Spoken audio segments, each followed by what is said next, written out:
ఓం నమో వెంకటేశాయ.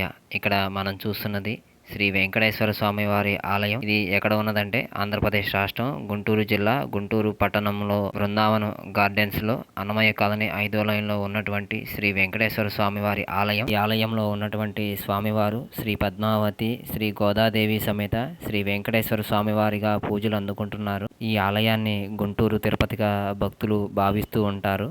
తిరుమలలో ఉన్నటువంటి స్వామివారికి శ్రీ వైఖానస ఆగమం ప్రకారం పూజాధికాలు ఎలా నిర్వహిస్తారో ఈ ఆలయంలో ఉన్నటువంటి శ్రీ వెంకటేశ్వర స్వామి వారికి కూడా ప్రతినిత్యం అదే విధంగా పూజా కైంకర్యాలు జరుగుతాయి. ప్రతి నెలలో వచ్చే ఉత్తరా నక్షత్రం రోజున స్వామివారికి కళ్యాణాన్ని నిర్వహిస్తారు. ఈ ఆలయం గురించి మరిన్ని వివరాలు తెలుసుకోవాలంటే మన ఛానల్లో లాంగ్ వీడియో పెట్టడం జరిగింది. ఆ వీడియో లింకు ఈ వీడియో కింద ఇస్తాను, ఒకసారి చూడండి. ఇలాంటి మరెన్నో ఆలయాల వివరాలకై ఈ వీడియోని లైక్ చేయండి, మన ఛానల్ని సబ్స్క్రైబ్ చేసుకోండి.